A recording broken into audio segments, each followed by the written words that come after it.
hey, I didn't see you there. I was too busy sweeping that corner over there. Anyways, some of you may know me, some of you may not, but nevertheless, my name is Nick Dianco, and I'm here today to blow your mind. With math. Anyways, this brief little introduction is just here to give you an idea of what to expect in the next 15 or so minutes. To make this short, my plan is not to make this your typical how math has changed my life video. Rather, I will be talking to you for the next 20, however many minutes, as though we are having a conversation about how math can change all of our lives. No lecturing, no fancy slides, no super cool cutscenes. Except for that one. And most importantly, nothing obvious. My only goal is to spark some new idea or passion or thought, no matter how small, in everyone who watches this video. It may start off a little slow at first, but rest assured, you won't be disappointed. So please, sit back, relax, grab a nice hot cup of velvety, savory math, and enjoy the ride. Now you must acquire a taste for freeform jazz.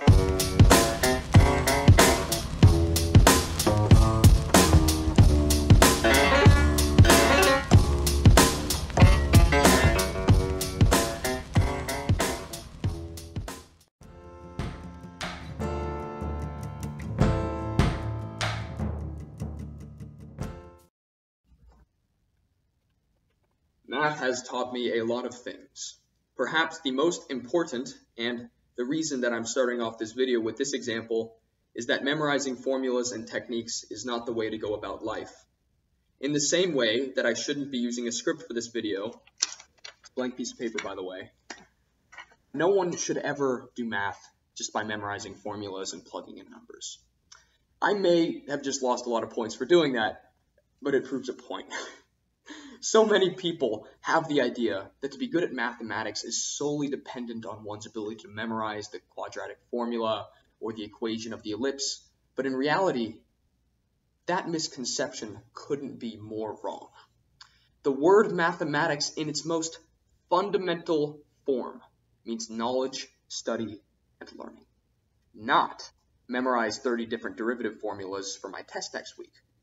So although it takes a long time to discover it in oneself, and an even longer time to perfect it, I believe that every single person has the ability to look at mathematics as a beautiful puzzle waiting to be unraveled, as opposed to that dreaded, awful morning class that totally ruined my GPA.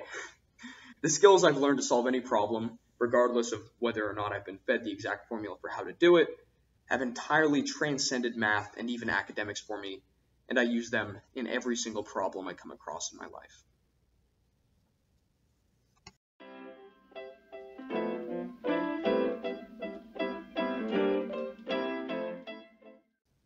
Games.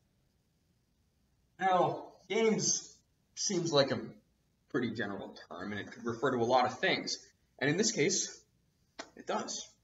In short, games of all types gave me my first real feel for math before I even knew what math was all about.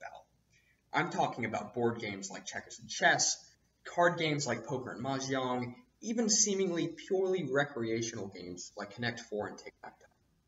Although there wasn't really anything super mathematically formal about drawing 3 X's in a row, it was just enough to help me develop my abilities to think ahead and to use my intuition to solve problems.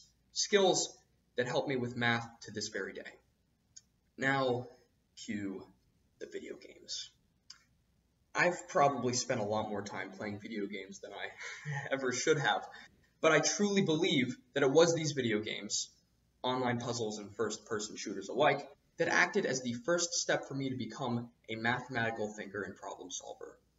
I won't go into too much detail about all the video games I've played because frankly, we don't have enough time for that, but there is one game in particular that I feel deserves a little bit of highlighting. Puzzle Pirates. I started playing this game in something like 4th or 5th grade. Now, I may not be a lifer at Berkeley, but I've definitely been a buck for life.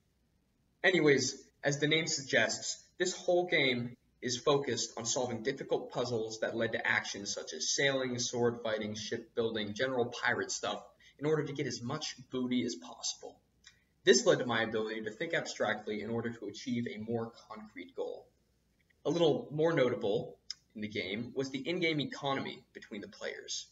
In addition to the standard goods that could have been either essentially worthless or nearly priceless depending on where you were, the game was centered on a trading system that was almost identical to our very own stock market.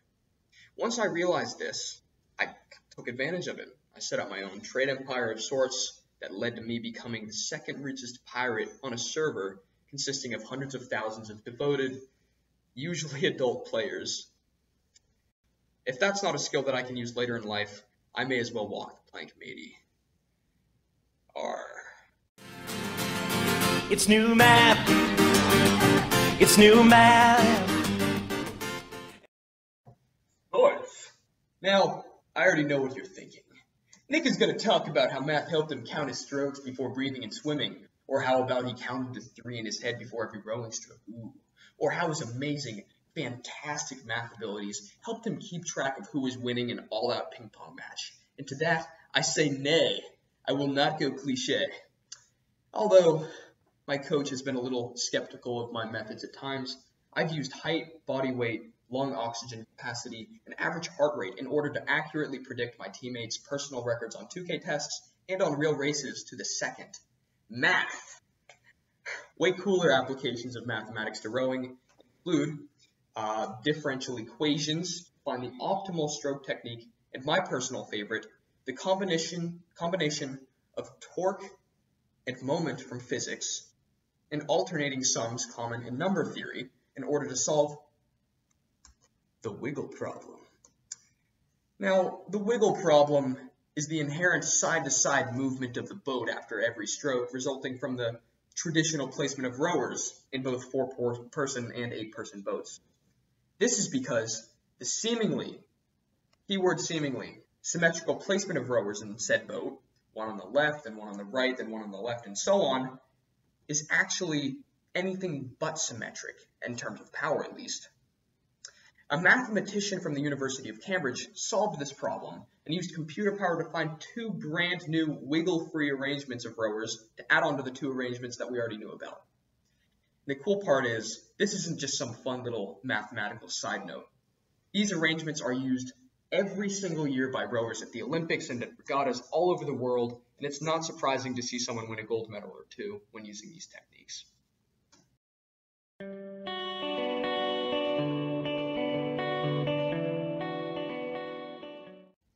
What do Ebola, cancer, and gender inequality have in common? You guessed it, math. But Nick, says the small boy in the corner, Ebola can't do calculus. It's just a stone-cold killer. Well, small boy in the corner, you're not wrong. But Ebola must, whether it likes it or not, abide to the mathematical rules that govern our universe. I'm talking about probability and calculus here. Those formulas you'll learn someday about population growth, diffusion of particles, basic probability, and so on and so forth are all perfectly suited to everyday problems in the world, such as stopping Ebola dead in its tracks. Now, can math find a medical cure to Ebola? Maybe, but probably not.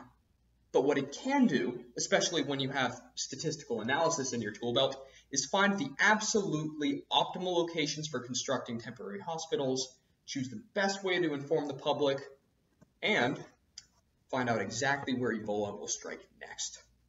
Now, math might not rid the world of deadly diseases like Ebola, but it keeps us one step ahead. And sometimes that's all we need to ensure that we, as a species, aren't wiped off the face of the earth. Now, as for cancer and gender inequality, among countless other modern issues, the same holds true. With the advent of modern technology, math is making a bigger impact than ever in its ability to transform the world around us. I'm experiencing this firsthand over at Moffitt using simple tools that almost all of you kids in Honors Accelerated will be familiar with by the end of next year. I have already contributed to the ever-enduring journey that is finding the cure for cancer. Now, I can't say much else because what I do is very classified, but what I can tell you is that a single formula I'm working on right now may save you or a loved one in less than a decade. Pretty cool stuff. 5, 4, 3, big or small, long or short, infinite or infinitesimal. Size doesn't matter when it comes to mathematics.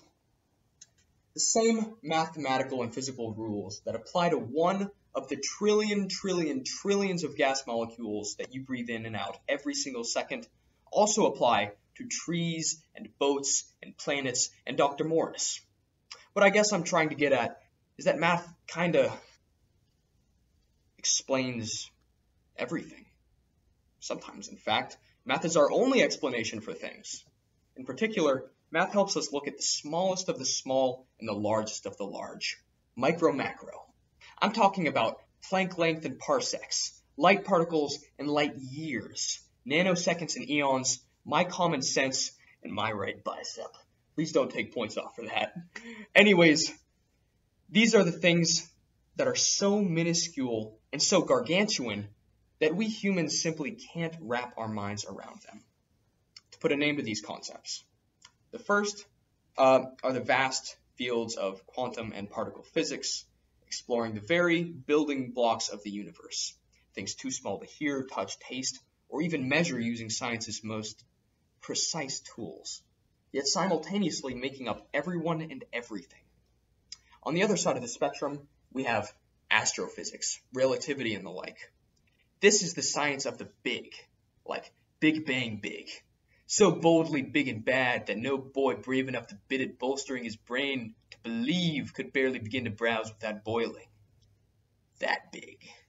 And yet, although no human will ever have the raw mental capacity to understand the entire workings of the universe, math acts as a shining light that allows us to see into this darkness. The deep connections that can be made between, as we initially called it, the micro and the macro, serve to show an inherent interconnectedness in everything, ever.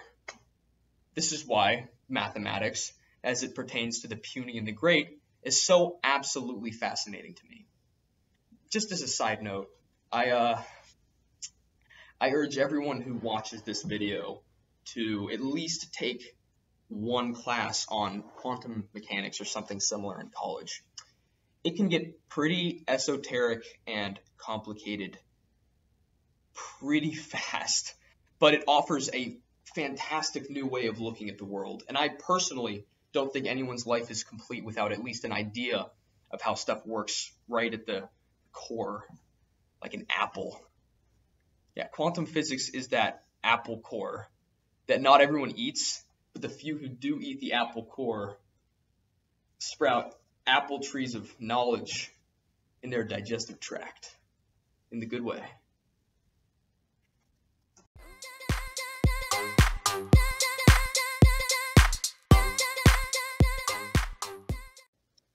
Speaking of sprouting apple trees of knowledge in your digestive tract in the good way, we now move on to education and learning. Aside from learning math in school, what do these two fundamental parts of every single person's life have to do with math? Well, for me, learning higher level math has not strictly made me a better mathematician. When I picked up my first number theory book freshman year, shortly after losing to pretty much everyone in this classroom in a mu alpha theta competition, I didn't learn number theory. What did I learn, if not number theory, from a number theory textbook? A curious individual may inquire. What I learned was how to learn. For so long, I had been spoon-fed material for 8 hours a day, 5 days a week for almost my entire life.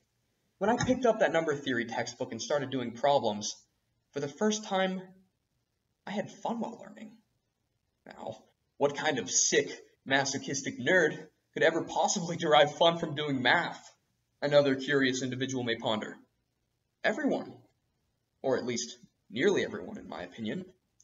From an early age, countless students are convinced by their parents, their peers, and worst of all, themselves, that mathematics is a topic to be feared, not revered.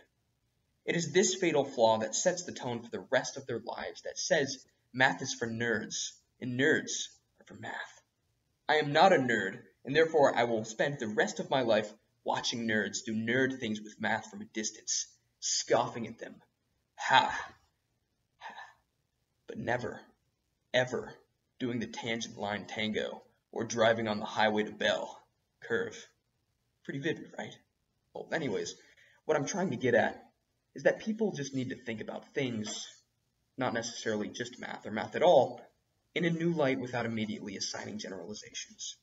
In other words, it's okay to let your inner nerd shine. Besides, it was through math that I sparked an interest in literature, in art, and in philosophy. It was by learning to learn, not by simply learning, that I grew. Thanks, math.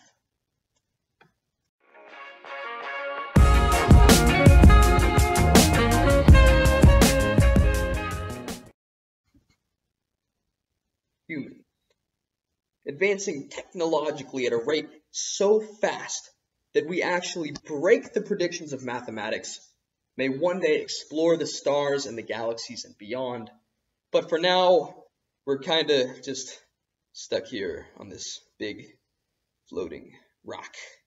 But alas, not all hope is lost. When you feel overcome by an overwhelming existential anguish that leaves you in a state of absolute, perpetual hopelessness, math will always be there to hold your hand. Now, I may be exaggerating a little bit, but math is universal. And by that, I mean it's literally the only thing in the universe that's exactly the same everywhere else in the universe. Math is our way to connect, to learn, to see, to travel, and to explore both ourselves and everything around us. There's a certain beauty in mathematics that's similar to that found in a poem, for instance. It was Paul Erdős, one of the most prolific and respected modern mathematicians, who said the following: "Why are numbers beautiful? It's like asking, why is Beethoven's Ninth Symphony beautiful? If you don't see why, someone can't tell you. I know numbers are beautiful. If they aren't beautiful, nothing is." Now, even someone who completely agrees might still find that quote a little weird, but no one can deny that the numbers that Erdős speaks of are responsible to some extent for every single modern luxury that we enjoy today. These numbers not only offer us an opportunity to explore ourselves, but also an opportunity to probe at unanswered questions that sit at the back of society's mind, or to simply make the world a better place. I really can't Baby, it's cold stay. outside. I've got to go. Baby, it's cold outside. One of the most important lessons I've ever learned from my relatively brief career as a mathematician of sorts is that it's not all about the math. In fact, sometimes it's not about the math at all. I mean, I've traveled to more places, met more people, and forged more new relationships than I ever have before, all in the name of math. I'll keep this section brief to let you assign your own interpretation of what it means for math to not be about math, but just remember the title: friendships, memories, and an uncountably infinite set of opportunities.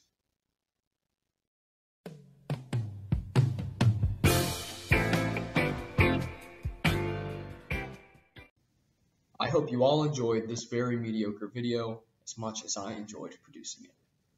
The things I've learned over the last few years under the mentorship of Dr. Morris and in all of your figurative arms are absolutely innumerable in quantity and immeasurable in meaning. I can only look forward to spending the rest of my high school career, and hopefully the rest of my life, with all you, my fellow nerds. In closing, I think it suffices to say that if I hadn't made the decision to join Math Club just a few years ago, my life would be nowhere near the same as it is now. And for that, I thank you. Have a good day, and don't do drugs.